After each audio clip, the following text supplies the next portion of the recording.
Bonjour à toutes et à tous et bienvenue sur Cristal-Ange. Alors nous poursuivons nos lectures, nos instants lecture, notamment en ce moment toujours sur le livre de Anne Givaudan, Révélation galactique pour un monde nouveau, et nous allons entamer le chapitre Le cadeau de l'ombre. La salle ronde s'efface, tandis que je me sens emportée par une spirale qui m'entoure et me dépose sur une surface dure comme la pierre. Cette pierre est vivante et contrairement au monde minéral de la Terre, sa respiration, la circulation de son énergie sont parfaitement palpables. Son guide. Cette pierre de régénération va apaiser ton âme de tout ce que tu as vécu ces derniers temps. La voix de mon guide est joyeuse et douce. Elle aussi me régénère. À présent, viens et suis-moi. Je me dirige vers des coupoles translucides et des arcades d'une matière inconnue sur Terre. La beauté du lieu, l'harmonie qui se dégage des formes aériennes me font penser au royaume des ondins et des ondines, mais ce pourrait être aussi le monde des elfes et des fées.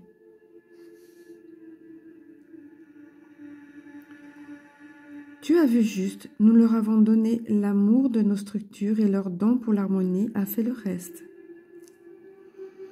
Si je ne t'ai pas parlé des autres règnes, qu'ils soient végétal, animal ou minéral, si je n'ai pas évoqué le peuple animal et le peuple de la nature, c'est simplement parce que leurs guides sont très souvent en rapport avec nous. Aucun d'entre eux ne craint la fin d'une civilisation. Ils continuent tous et toutes à œuvrer pour le divin. Ce ne sont pas tous des sages, loin de là, mais ils ont de grandes connaissances que les forces de l'ombre cherchent à détruire. Mon guide au crâne allongé arrive à présent près d'une des bulles de matière translucide. La planète sur laquelle nous sommes a servi de modèle pour la planète Terre. Dis bien au peuple de la Terre qu'il voyage régulièrement pendant son sommeil et visite nombre des planètes amies pour en rapporter l'essence et parfois des concepts inédits.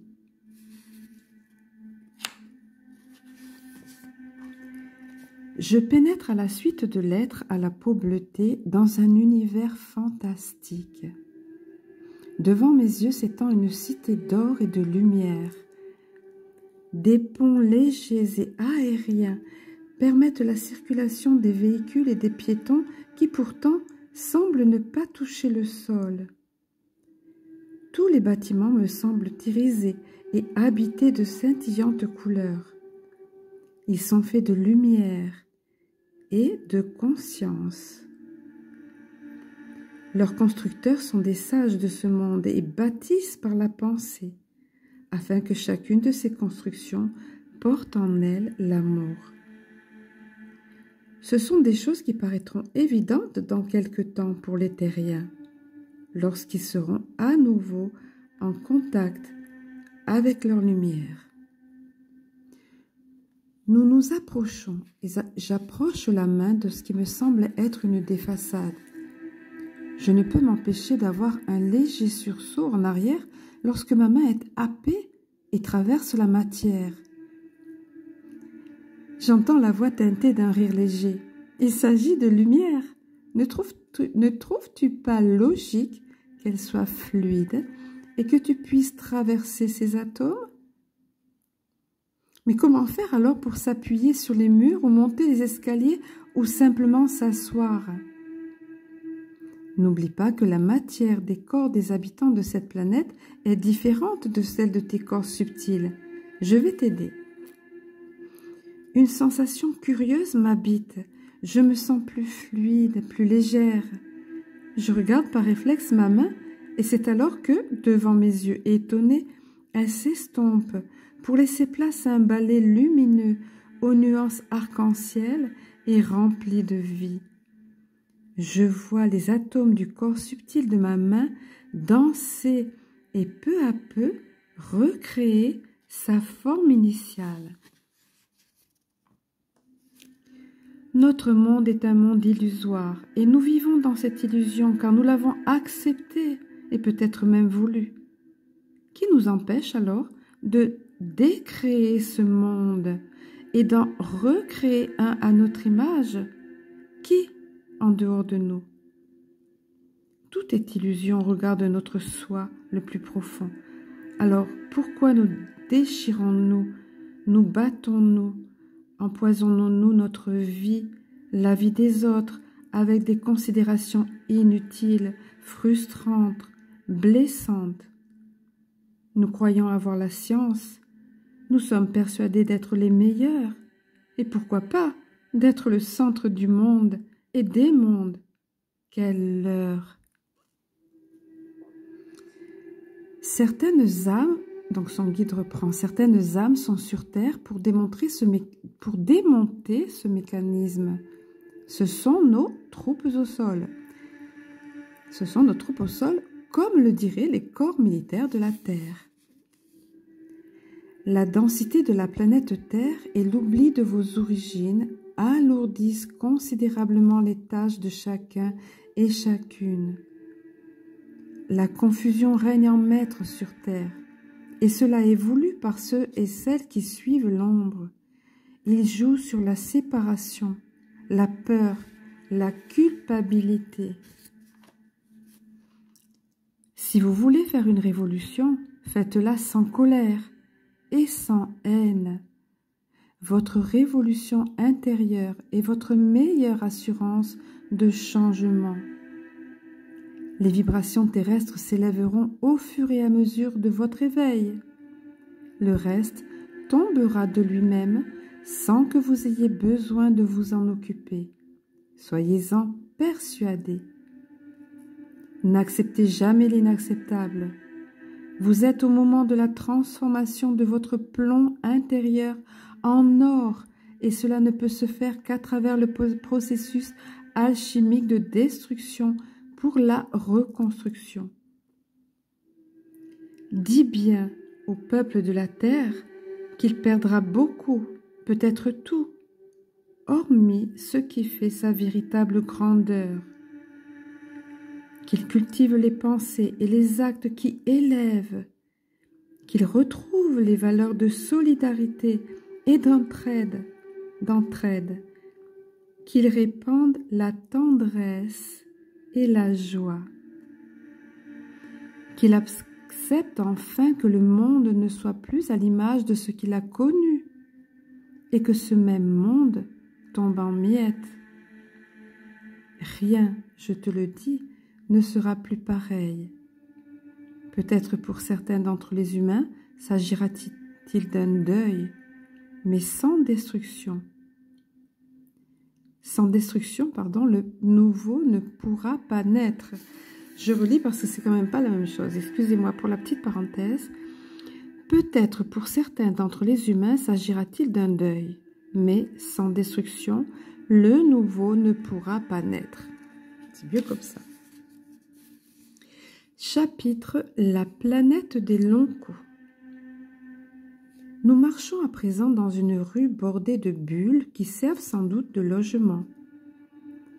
J'observe avec attention ce peuple aux longs membres minces, sans être maigres, qui ne marchent pas, bien qu'ils aient de larges pieds, mais semblent glisser sur le sol de ces ruelles. En dehors de leur physique étrange, émane d'eux une paix indicible. Ils sont grands, environ 2 mètres de haut, et leur physique humanoïde au visage émacié surprend par la couleur d'un bleu vert pâle. Ils font penser aux biches du monde terrestre, un visage long et doux, de grands yeux aux couleurs changeantes. L'excroissance qu'ils portent au sommet de la tête, semblable à une crête, rend l'ensemble très harmonieux. Ce peuple, donc son guide reprend, ce peuple est un peuple de chercheurs et de scientifiques. Ils ne sont en rien des guerriers, et leur volonté est de créer afin d'améliorer la vie sur toutes les planètes de la galaxie. Une partie d'entre eux collabore déjà avec les chercheurs des chercheurs de la planète Terre, souvent en secret et dans des bases souterraines qui n'ont rien en commun avec les couloirs sombres et sous la terre que tu as parcouru lors de ta rencontre avec les reptiliens. Mon guide fait une pause avant de reprendre. Croyez-vous sincèrement qu'il soit logique que vous utilisiez des énergies fossiles comme cela se passe encore sur Terre? Croyez-vous encore que la maladie soit normale sur votre planète? Pensez-vous que la Terre ne peut nourrir sa population et que l'abondance en est absente? Je vous montre le dessin, avant d'oublier. Le dessin je vais essayer de ces êtres, voilà, au long cou, comme Anne les appelle, voilà. Semblables à des biches, voilà, et leurs pieds larges dont elle parlait.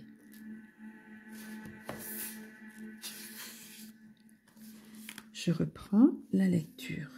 Êtes-vous donc étonné que certains des habitants des planètes de la galaxie aient si peu de considération à votre égard? L'humanité ne peut continuer son fonctionnement binaire, les autres et vous. Ce fonctionnement donné par l'ombre ne peut perdurer au risque qu'une maladie gangrène votre monde jusqu'à sa destruction.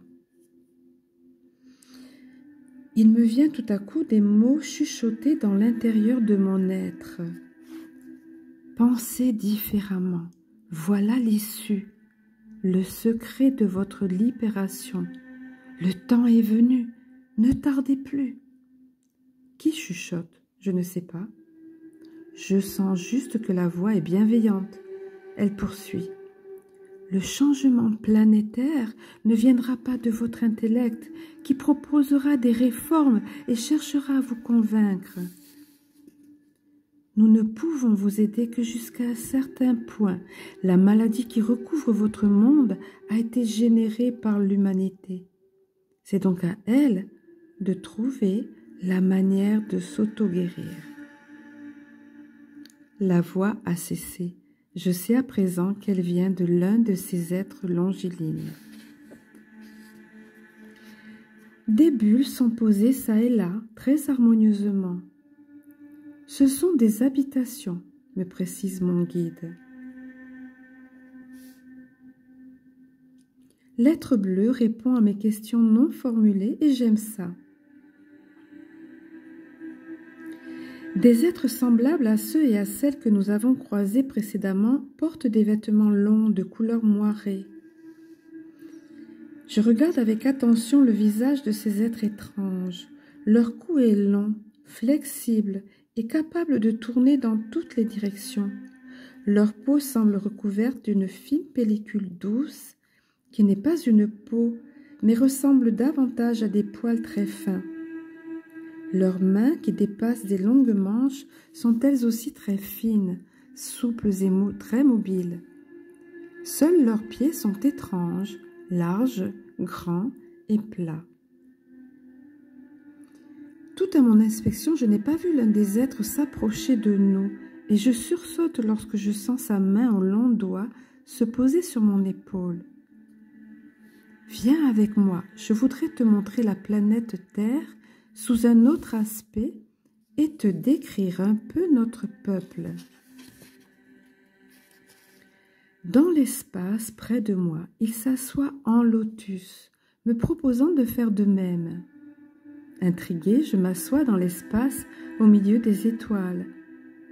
Curieuse sensation de s'asseoir dans le rien ou dans le tout. J'entends le chant des étoiles et ma conscience me donne la sensation de s'élargir à l'infini. Nous sommes dans une structure dont la forme a pour fonction d'apaiser le mental afin de concrétiser ce que l'énergie du cœur propose. Le décor s'est modifié, sans même que j'en sois consciente. Nous sommes à présent dans l'octogone, assis sur des coussins qui prennent la forme de nos corps, dans un espace où le sol de cristal transparent nous donne la sensation de flotter. Toujours assis en lotus, l'être continue, les mains posées sur les genoux. Tu as la sensation que rien ne me touche, mais ce n'est pas le cas. Je vais te parler un peu de mon peuple. Nous avons peu de démonstrations physiques, car nos échanges sont sur d'autres plans de nos êtres. Nous nous aimons, mais nous n'avons pas de gestuelle pour le dire, ni de mots. Les énergies que nous émettons sont bien présentes et parlent d'elles-mêmes. Nous sommes des chercheurs, des scientifiques. Ton guide te l'a dit, et cela est juste. Nous avons des maisons mobiles qui se déplacent tels vos avions en moins archaïques, mais nous ne sommes attachés ni à un lieu, ni à une structure. Nous allons là où cela est nécessaire, que ce soit pour nous, notre peuple, notre planète. Oui, nous pouvons créer la vie sans partenaire, mais cela n'est pas une question d'amour, comme vous l'entendez sur Terre. L'amour est partout et dans tout, dans toutes nos inventions, dans toutes nos recherches, dans toutes nos relations, dans tous nos gestes. Les humains croient bien souvent aimer, mais ils n'en sont qu'au balbutiement de l'amour. Cela ne signifie pas qu'il leur faille devenir comme nous, ni aimer ou vivre comme nous le faisons. Notre façon d'aimer vous est totalement étrangère. Les humains sont plus proches de nos frères et sœurs de la planète Vénus, la planète de l'amour et de l'élévation spirituelle. Nous respectons toutes les façons de vivre et d'aimer de nos frères et sœurs de la galaxie. Lorsque nous les rencontrons, la joie nous habite. La joie est une enfant de l'amour. Vous avez des envoyés incarnés sur Terre ? Demande Anne. Bien sûr, toutes les planètes qui soutiennent la Terre dans ce passage ont des envoyés sur Terre. Je vais être plus précis et te donner un exemple. Certains des nôtres ont pour but de s'incarner afin d'aider la Terre et ses habitants. Leur rôle est de montrer que d'autres capacités sont possibles afin que des portes s'ouvrent pour libérer l'énorme potentiel humain qui stagne au fond de chacun. Plus ils approchent du moment de leur naissance et plus ils se sentent prisonniers de la chair et du monde terrestre qui sera le leur pour un temps. Parfois, la peur qui entoure la terre les envahit et c'est à reculons qu'ils voient venir le moment de leur naissance. Ils vont naître avec des particularités et bien souvent seront considérés comme des êtres à part et inadaptés. On pense que ceux et celles qui présentent des particularités ont une anomalie plutôt que de penser qu'ils sont simplement différents. Sur la planète Terre, on les nomme autistes Asperger et on pense qu'ils ont un handicap. On cherche à les faire rentrer dans des cadres alors que leur fonction est de faire sortir les humains des cadres imposés par l'ombre. On veut les soigner pour une maladie qui n'existe pas et on les place dans des institutions. Devant l'incompréhension qui les entoure, ils se réfugient dans nos mondes et deviennent peu présents à la terre. Nous les aidons bien sûr et les conseillons. Ils ont des capacités hors normes que les terriens ne comprennent pas. Je ne dis pas que tous les autistes sont nos envoyés, loin de là. Mais dis bien à l'humanité terrestre que certains d'entre eux sont tellement différents de votre monde qu'il leur est très difficile d'être compris et que leur souffrance est grande. N'oublie pas, petite sœur, qu'une fraction des habitants de la Terre sont menés par ceux et celles des étoiles sombres. Leur objectif est de limiter les humains, de réduire leur capacité à ce qui sera utile afin qu'ils soient au service de quelques-uns, de leur faire douter d'eux-mêmes, jusqu'à ce qu'ils donnent leur pouvoir à ceux qui les emprisonnent. Pour cela, il faut des normes étroites qui enferment et limitent sur tous les plans de l'être. Certains des nôtres sont venus bousculer ces normes. Les plus adaptés font la démonstration de capacités qui semblent hors normes pour les terriens. Nous sommes venus aider les terriens depuis bien plus de temps que la civilisation actuelle ne peut l'imaginer. Nous ne connaissons pas la guerre et nous ne participons à aucun conflit. Nous sommes là depuis la venue des humanoïdes sur la planète Terre. Nous avons accompagné les généticiens. Nous sommes intervenus à chaque période des grandes civilisations de la Terre. Nous avons collaboré avec le peuple de Vénus. Nous avons apporté des technologies dans les laboratoires secrets de la Terre. Bien sûr, nous n'étions pas les seuls.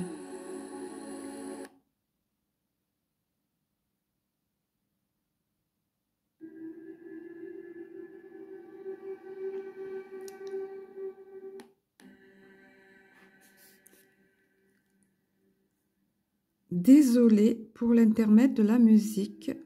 Désolée. Alors, je reprends. Je vais essayer de continuer.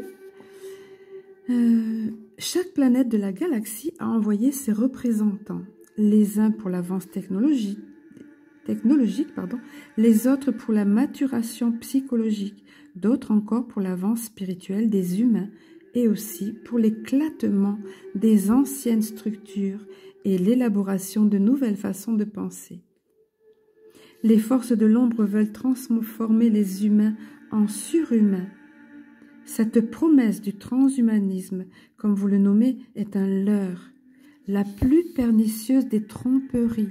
Ne tombez pas dans le piège qui vous est tendu. Ceux et celles qui sont à son origine connaissent vos faiblesses et les utilisent contre ce qu'il y a de plus précieux en vous, votre liberté, votre âme, votre conscience. Il ne s'agit pas d'augmenter un quelconque potentiel humain, mais de le cloisonner dans des limites impensables à nos yeux. Ce que vous obtiendrez mécaniquement par l'intermédiaire des implants et d'autres technologies paralysera vos propres compétences. Les hommes et les femmes de la Terre rêvent d'un autre monde, mais beaucoup trop attendent encore une intervention extérieure. L'endormissement du peuple de la Terre est à la mesure de la pesanteur de la matrice qui l'entoure. Aujourd'hui, pourtant, un réveil est en route et vous avez su créer des brèches qui deviennent des ponts de lumière entre les mondes. Les frères et sœurs des étoiles sombres ont réduit des planètes entières en esclavage et se servent des richesses de ces planètes à des fins de survie. Les plus puissants parmi eux envoient des émissaires pour conclure des contrats avec les dirigeants de la Terre. Ils promettent la puissance par l'intermédiaire de technologies encore inconnues sur Terre.